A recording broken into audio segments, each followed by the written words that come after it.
In the previous class, we have started the new topic, that is transportation. What is transportation? Transportation is the transportation of various kinds of substances, nutrients in the plant as well as the animals. We were dealing with transportation in plants, where we have seen that for the in transportation in plants, mainly two things are transported, that is water and minerals and food. Now water and minerals are transported with the help of xylem, which is unidirectional, and food is transported from the leaves to other parts, which is bidirectional. Means from the leaves it goes to upward also, it goes downward also. So this is about transportation in plants. Now today we will study about transportation in animals. Now transportation in animals, it occurs mainly in the higher organisms.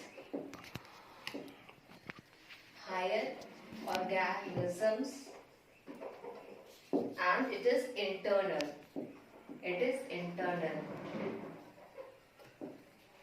And the transportation in animals is also given a name which is known as circulatory system.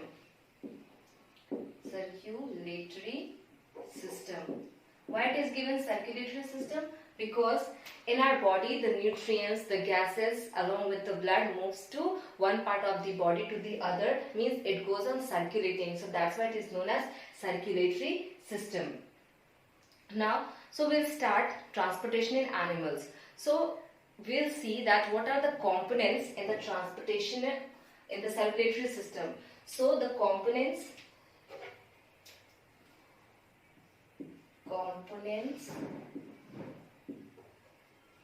of circulatory system. So mainly there are four components. Component means what are the parts which are responsible for the circulation of the materials throughout the body. So components of circulatory system are differentiated into four types, that is blood, then blood vessel,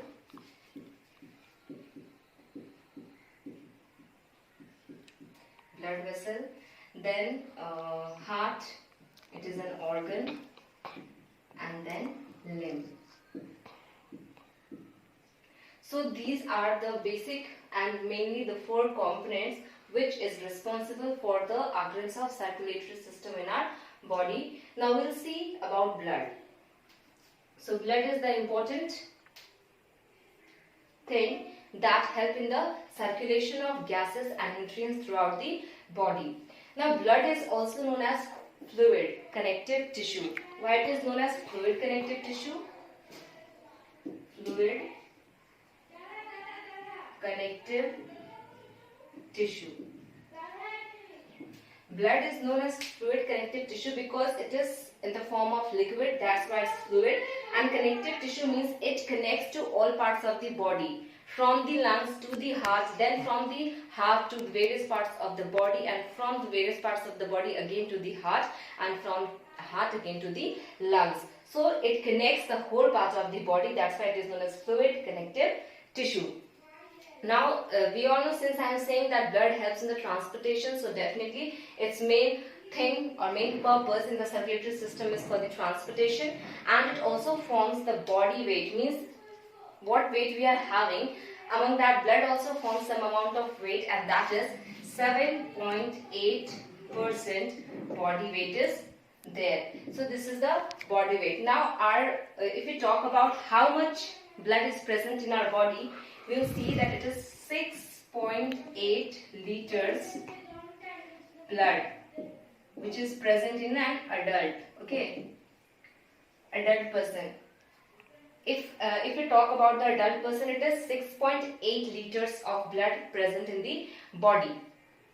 But if we talk about the baby, a little born baby, it might be 270 ml of blood in small baby, and in children it would be 2650 ml of blood.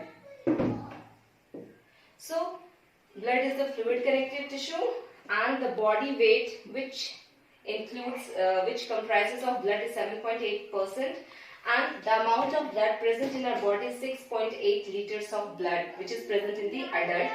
And if we talk about baby consists of 270 ml of blood, and children have 2650 ml of blood. So this is the amount, or this is the weight, what blood connects in our body. Now, blood is made up of plasma. Blood is made up of plasma, which is a fluid. So blood is made up of plasma, which is a fluid. So these are the characteristics or functions of the blood. Functions, we can say that blood help in the transportation. Main function, that is transportation. Transportation is the main function. Now blood is further categorized into, we can categorize or we can say that blood has also the components like blood plasma. As I said that blood is made up of plasma, so blood has a component known as blood plasma and blood corpuscles. Blood corpuscles. So there are two components of blood, that is blood plasma and blood corpuscles.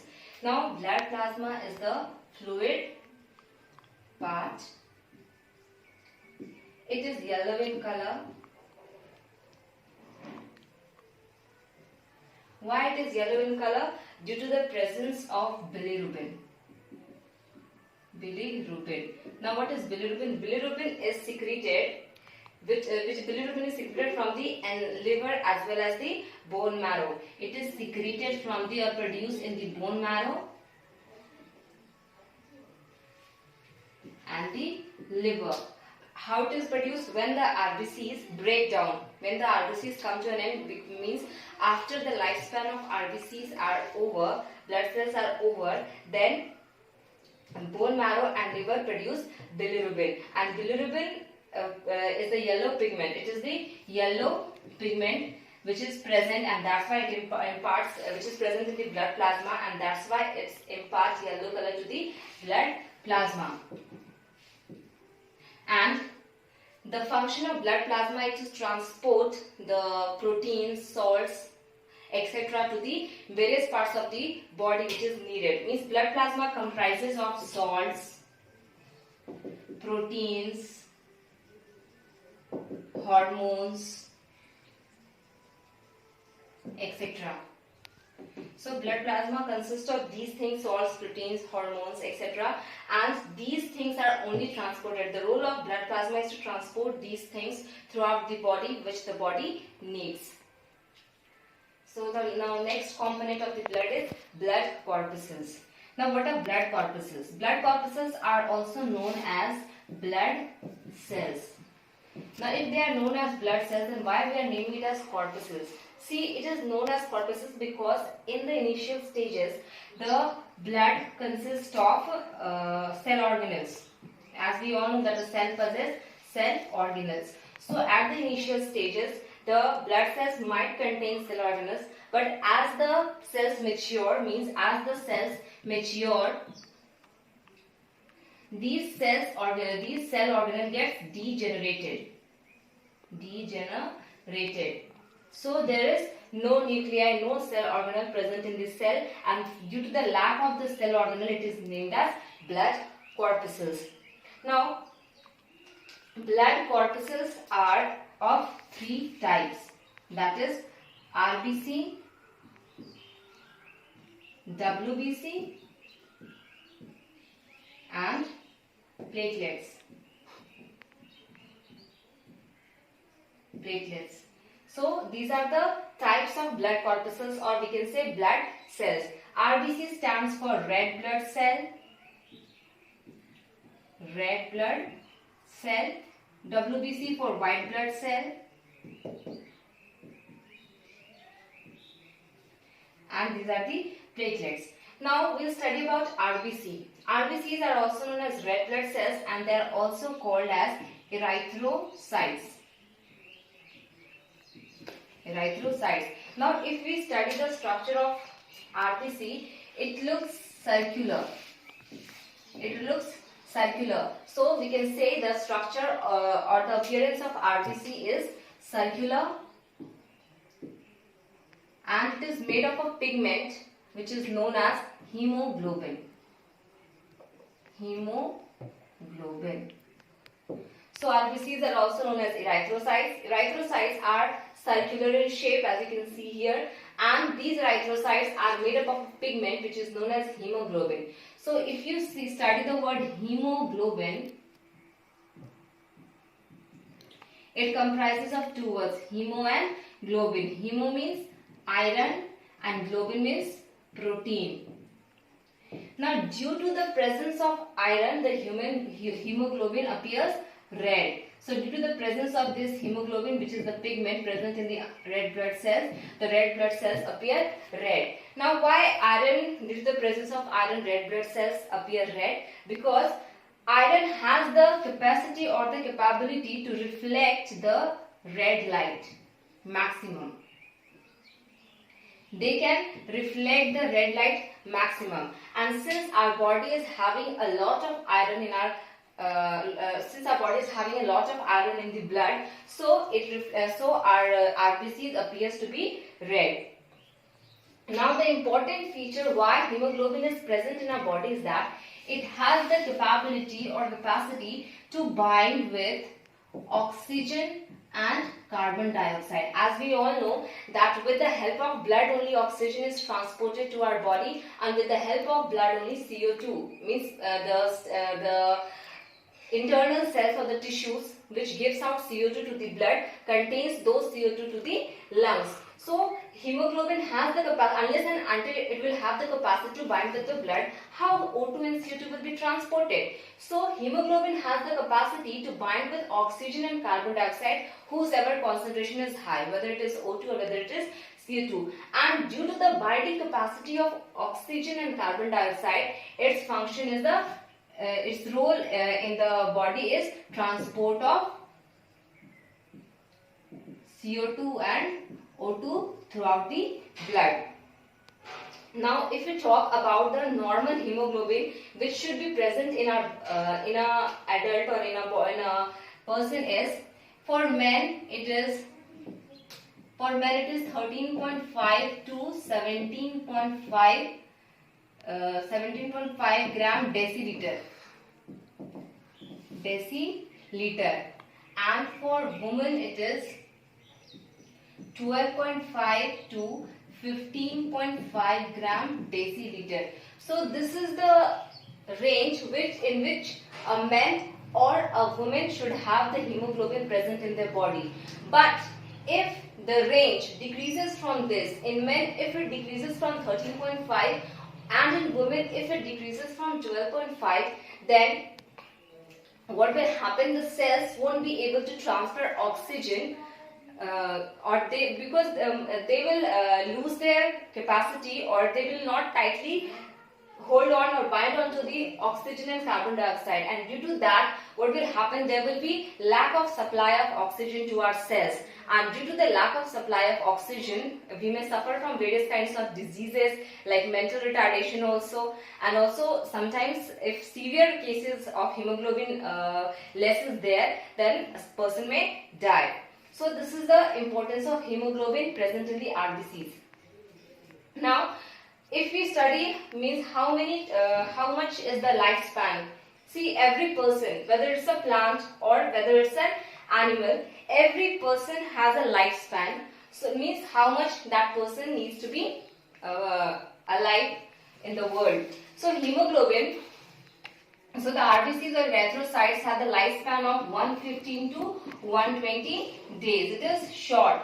Why it is short? We can say that red blood cells have a lifespan of 115 to 120 days, and this is very short.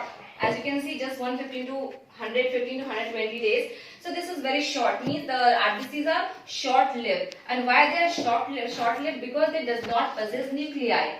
Because since they does not possess nuclei, the cells does not divide further, and then slowly they degrade or completely they degenerate. So what happened when after 120 days, Red blood cells are again formed in the bone marrow.